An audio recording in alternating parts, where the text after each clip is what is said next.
Our weekly series, Remembering Our Veterans, continues tonight as well with the story of the Wilson family, father and son serving and sacrificing. Their story told by the son of a Vietnam veteran whose commitment to education is certainly a history lesson for all of us. Our Mike Ruzzi has their story. Stephen Mahalski was drafted in 1944 and became a cook in the U.S. Army. But things quickly changed, and Mahalski went airborne and took flight at the Battle of the Bulge under George Patton. He was a strong guy. He was very quiet, and he wouldn't talk about the war. He just never talked about the war.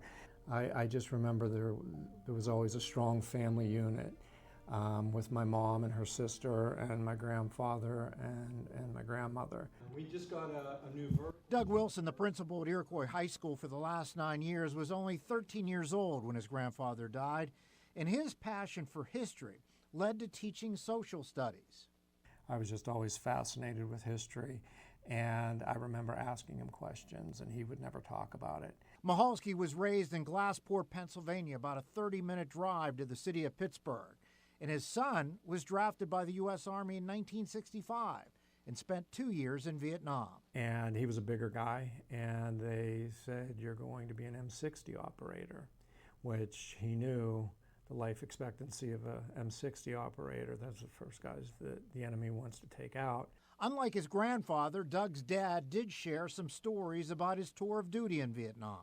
He told me one Thanksgiving that they were supposed to be in a safe area, and him and two buddies were in a foxhole, and they started walking mortars in, and they were getting closer and closer, and one of his buddies didn't make it.